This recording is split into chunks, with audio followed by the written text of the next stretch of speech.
To say that Symmetra is a controversial pick in Overwatch is like saying Torbjorn kind of has some facial hair going on, or that Reaper might be going for a Grim Reaper vibe. It's time to turn our attention to Overwatch's only damage-dealing, turret-laying, barrier-throwing, non-healing support hero. Why does she farm so much salt? Can her turrets turn the tide in any fight? Will she ever be part of the meta? Hi, I'm your host Alpha Lance with the Leaderboard, and today we're taking a closer look at Symmetra thanks to our friend Toad King Studios. This is Symmetra vs. Overwatch.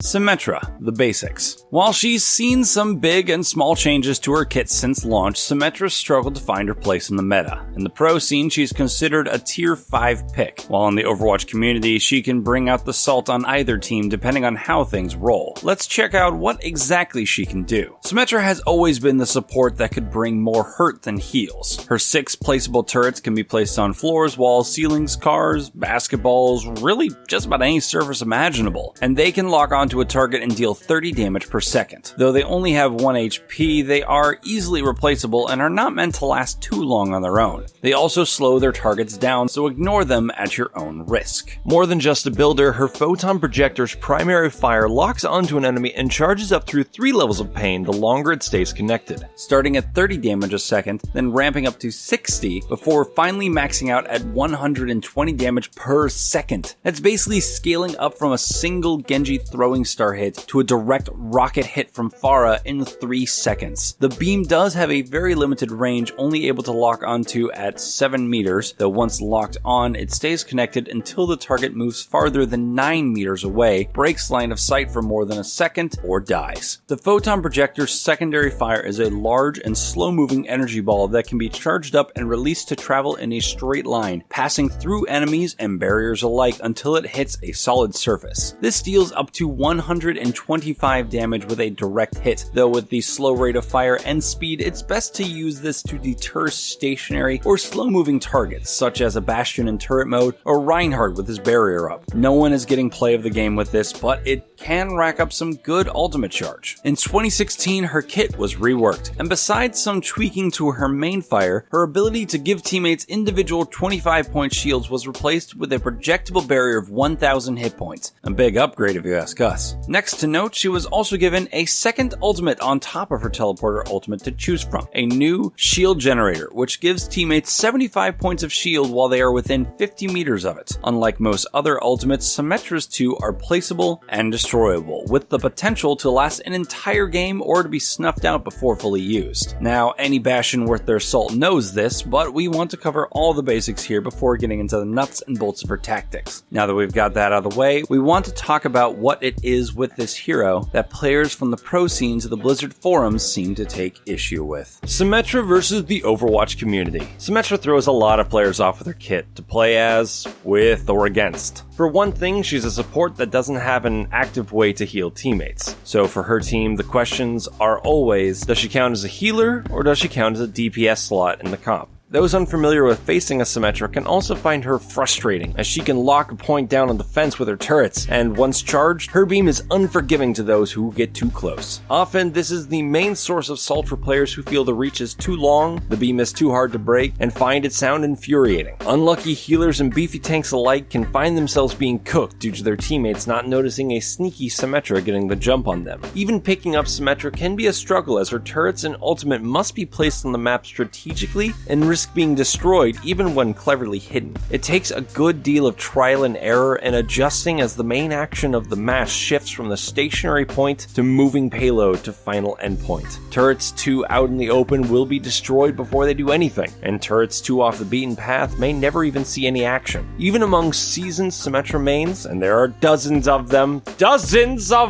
there's still debates on building a turret nest out of all 6, or if it's better to spread them out amongst multiple points. Then there's the ongoing argument that she should be moved to the defense hero category, that she's useless on anything other than defense, and the strangely mixed and very heated debate on if she's overpowered or needs a buff in the way of a rework. Reading the complaints online, you'd think Symmetra has a long-ranged beam sniping weapon capable of wiping an entire team, while simultaneously being a troll-only pick that does too little of anything and excels at absolutely nothing, like some sort of Schrodinger's cat of hero picks. While we will say that some of these feelings may be left over from the early days with her original kit, which did largely limit her utility to defense point, another reason we feel the opinions are so split is due to her potential to snowball in any given match. The fact is, among all the other heroes in Overwatch, her kit requires the most time to set up, and if left unchallenged, will rapidly give her and her team the advantage. If given the time to set up her turrets, spawn a shield generator, and roam freely to charge her primary fire, Symmetra can shut out teams from ever getting the first tick on a point. The problems quickly stack up though, if her team is struggling to hold a point and is unable to give Symmetra time to get situated. Her turrets take time to place and deal damage while also being easily destroyed by even the slightest amount of damage. Her ultimates are only good so long as they remain out of harm's way. Her primary fire needs time to charge to really become a threat. When a Symmetra is caught unprepared against the enemy, it can be disastrous. When a Symmetra is given the space to operate, she attacks, she protects, but most importantly, she stacks the advantage to her team. She's either the bane of the enemy team's existence, or she's behind the scenes supporting her team, making everything easier. To shed some light on what's true and what's just the rantings of salty Genji mains, we're lining Symmetra up against her usual targets and counters to get a clearer picture of her abilities. Symmetra versus the usual suspects. Everyone knows Winston counters Symmetra, but what about Genji or Soldier 76? In every match there are hundreds of factors at play, but we are zeroing in on the core of any fight to see them head to head in a 1v1 series of tests. Greatly abridged for this video. We'll leave the more extensive breakdowns for another video to cover. Symmetra with no charge. First, we will look at straight damage comparison for time to kill readings. So no abilities, no dodging, no boosts, just how fast Symmetra kills. For this, Symmetra will be starting with an uncharged beam. Your results may vary, Bronze Genji, but our findings are as follows. Symmetra versus Winston. We found that Winston beats Symmetra with his healthy amount of,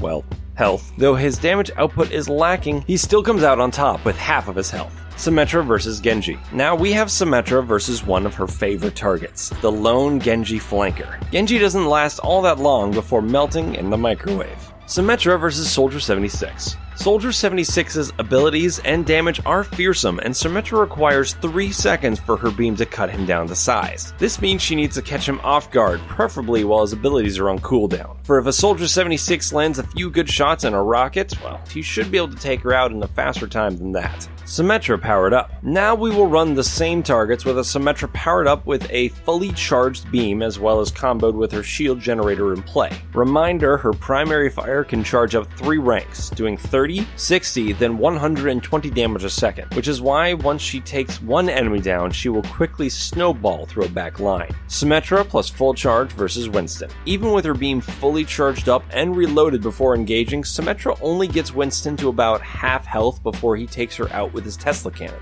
And it is closer, but it is not enough to finish the deal. Symmetra plus shield generator versus Winston.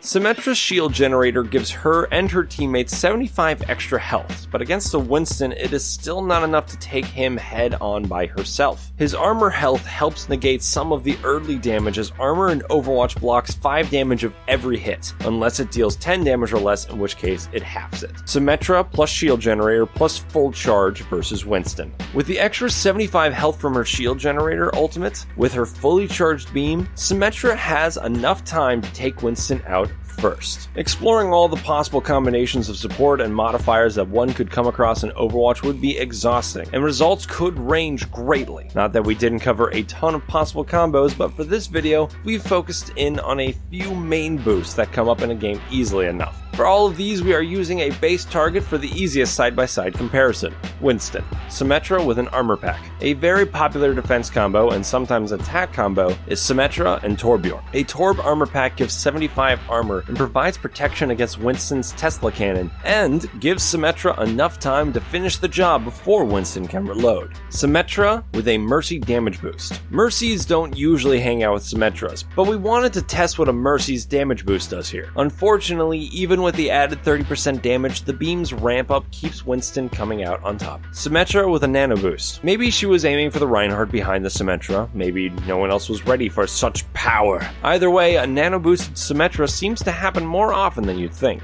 Adding a 50% damage boost and a 50% damage resistance to Symmetra makes her a terrifying contender. It may not have the satisfaction of nano boosting another ultimate, but for the best bang for your buck, nano boosting a Symmetra makes for a powerful combo, as this combo can cut through a Winston with ease. Symmetra with Zenyatta Orb of Harmony. Rounding off with another health boosting friendly ability, Zenyatta throwing an Orb of Harmony on a Symmetra charging into a fight gives her 30 healing a second, and keeps even her shields up longer while her damage builds. Anything that gives Symmetra that extra time to charge up her beam is a solid play in our book, whether that's a Zenyatta healing orb, or a Zarya bubble, or a projected barrier. How to roll with Symmetra. Symmetra may not be a support in the traditional sense, but she does bring a strong support game, just not in heals. To be fair though, that means not counting her shield generator 75 extra points of regenerating shield health that can cover the entire team across 50 meters as long as it remains on the map. You know, no big deal. Though the shield generator is vulnerable to being destroyed with 50 health and 350 shields. It can't be willed away and requires that enemies focus fire on it or use an ultimate to remove it quickly. Still, Genji says, "What if D.Va nukes us?" Fear not, sexy Cyberman. Roll with Symmetra and you'll find that even a mech nuke isn't quite as threatening when she deploys her all-saving barrier. Does anyone need healing, Mercy asks? But you don't need to heal damage that got blocked, or res that which never died. Symmetra mains ride or die with their hero of choice, though most of them are willing to change picks if the team really needs it. Just be aware that some of them are jaded from enemy and friendly salt being thrown their way for several seasons.